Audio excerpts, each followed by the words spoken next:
A very good morning, children.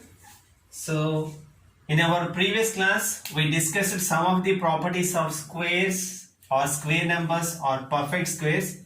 So, today we are going to continue the same. That means, today we are going to discuss some more properties pointing to squares or square numbers. Look, any square number, for example, if you take 1 square, it is 1, 2 square, it is 2, 2 square it is 4 and 3 square it is 9, 4 square it is 16, 5 square 25. Okay, so and 6 square is 36, 7 square is 49, 8 square is 64, 9 square is 81, 10 square is 100. So what we have to understand is, as I gave a sheet of squares from 1 to 20 natural numbers, if you observe the given list, any square number, if you take any square, the unit digit, that means the last digit will always be, either 0, 1, 4, 5, 6 and 9. Okay, in order to identify a number as a square number, we will check the last digit of that number. If the digit is going to be 0, 1, 4, 5, 6 or 9, then such numbers we will call as square numbers. Okay, if you observe 16, the last digit is 6. If you take 7 square, the last digit is 9. If you take 10 square, the last digit is 0. But for number of zeros, there is a special property, children. For the time being, you just keep this in mind. Whenever you see the last digits as 0, 1, 4, 5, 6 or 9, then the numbers, okay, then such numbers are going to be square numbers. Please be careful that here I am not saying any number that is having last digit as these. Please be careful. I don't mean that whenever you see for any number the last digit as 0 or 1 or 4 or 5 or 6 or 9, it is not going to be a square number. Okay, but what I am saying is, if someone asks you whether the given number is a square number or not, they should specify it as a square number or not. Then this condition is applicable. Okay, it doesn't mean that whenever you see 59 as the last digit is 9, it is going to be a square number. That is not the case. Okay, so a square number can only have the last digit as 0 or 1 or 4 or 5 or 6 or 9. Okay, that is the first property, children. The next one which we are going to deal is squares of even numbers. Okay, squares of even numbers. That means we will take squares of even numbers.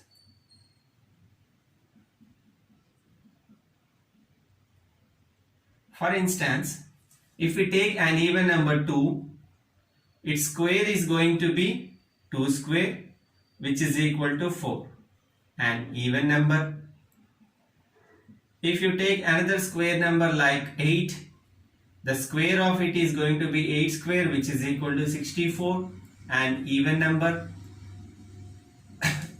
Okay, so if you take 12 square is 144, which is an even number.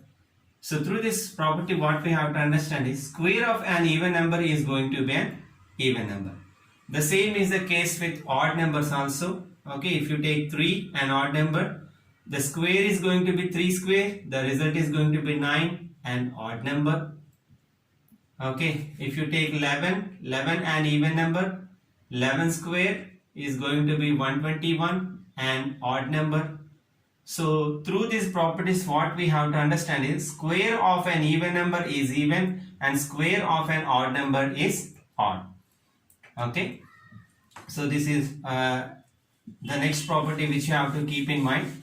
As I told, don't copy anything from board into your CW, children. We'll send the document as I did yesterday. Next.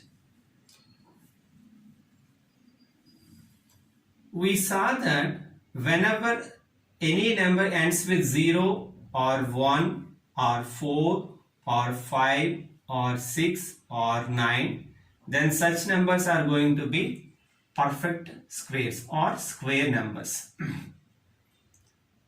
That means if you take the opposite sense of this, perfect squares. If we take the opposite sense of this, 0, 1, in between 2, 3, 7, 8. So, whenever we see a number is having the last digits as 3, 2, 3, 7, 8, they will never be perfect squares. Whenever we see the last digits as 2, 3, 7, 8, the respective numbers as the last digits for any given number, so it will never be a perfect square. Okay. So this is the next property. And now look. If you take any number like 170, 54,000, okay, 230, 00, etc. So whenever you say a number having zeros in odd number, that means in any given number, if there are odd number of zeros, then such numbers will also never be perfect squares. Okay, this is the reason why I told whenever the last digit is going to be 0, we should check it carefully. When the last digit is 0 and if they are in odd number, so 1 an odd number, 3 an odd number, 3 an odd number. So whenever you see odd number of zeros in any given number, they will never be perfect squares. Okay, so this is one of the properties. Now look.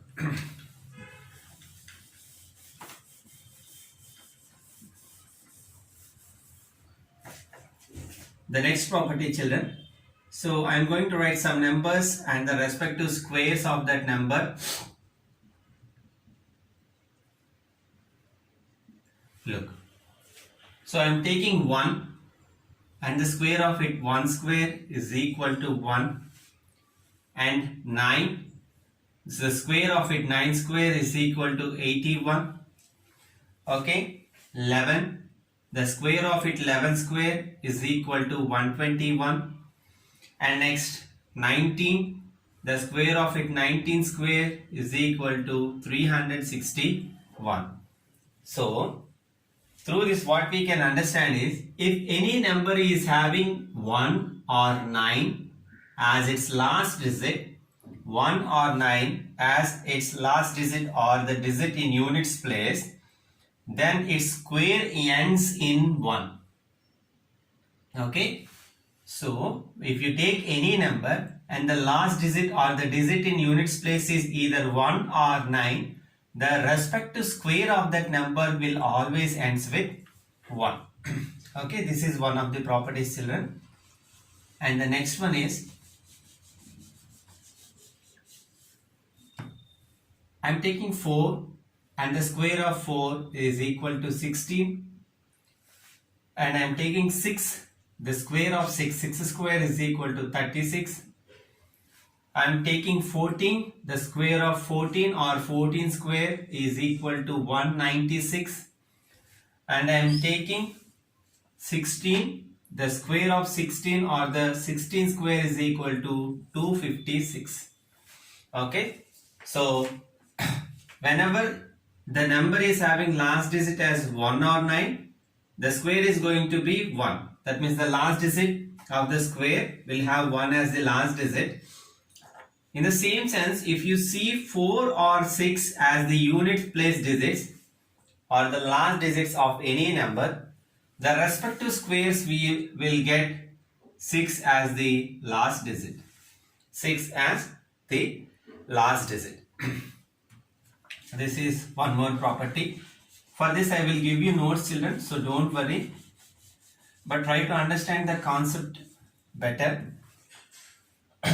Now look, this is very important property. Let us take 2 square, which is equal to 4, and the next consecutive number after 2, 3. The square of 3 square is equal to 9. If you ask me, in between 4 and 9, how many numbers are there? You will immediately say 5, 5, 6, 7, 8. In between 4 and 8, we have 4 numbers. Now, I am taking 3 square, which is equal to 9, and the consecutive number after 3 or 3 is 4. So the square of 4 is equal to 16. Square of 4 is equal to 16. Now, if we start counting the numbers between 9 and 16, you will get 10, 11, 12, 13, 14 and 15. 14 and 15. Now look. So 6 numbers. If this is the first number for which we took the consecutive number, the number of numbers between the respective squares will be 2 times of this. If you observe, this 4 is equal to 2 times 2, and similarly this 6 is equal to 2 times 3. Okay, so if we check the general format for this, in between n square and n plus 1 whole square, in between n square and n plus 1 whole square, the number of numbers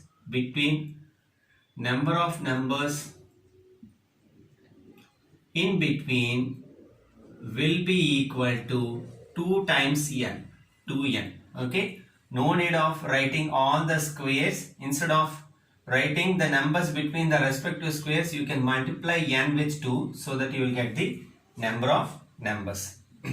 Okay, children, and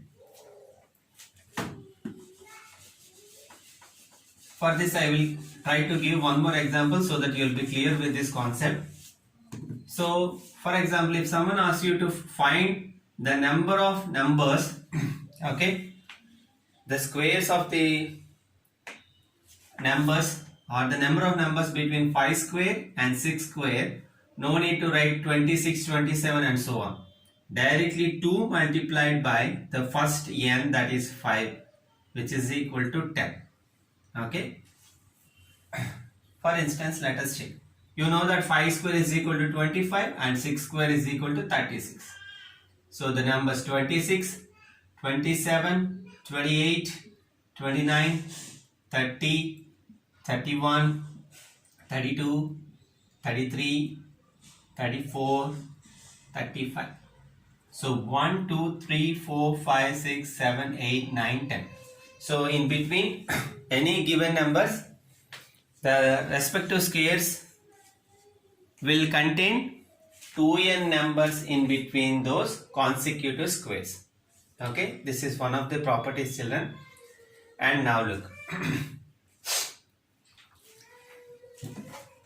By adding odd numbers, we'll see a property of squares which is going to be like this.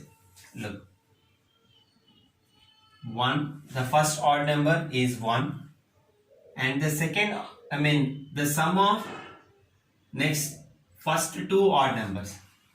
Okay, sum of first 2 odd numbers.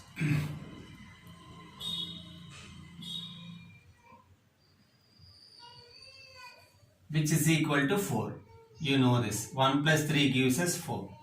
Now, the sum of first 3 odd numbers, 1 plus 3 plus 5.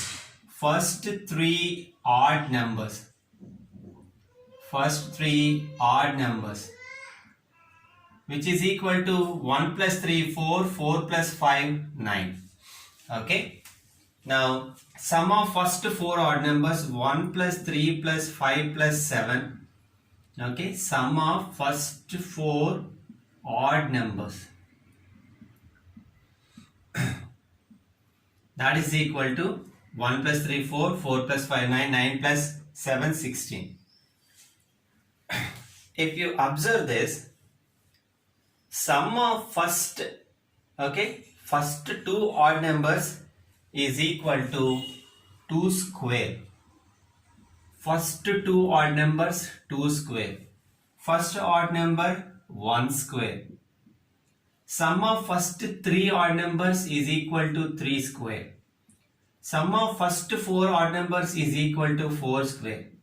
In the same sense, if someone asks what is the sum of first 10 odd numbers, no need to add all this 1 plus 3 plus 5 plus 7. Instead, you can say 10 square is equal to 100. In the same sense, sum of first n odd numbers, please be careful, first odd numbers means starting with 1 we will write. Okay, you should not change the order of those odd numbers. So n odd numbers will be equal to n square. Okay, children. So this is one more property. We'll stop here, and there exist only few properties of squares which we will discuss in the next class. Try to watch the video again and again, because these are very logical to answer the questions of squares, which will also helpful for you to take Olympiad exams and all. So we'll stop here, children. Have a great day.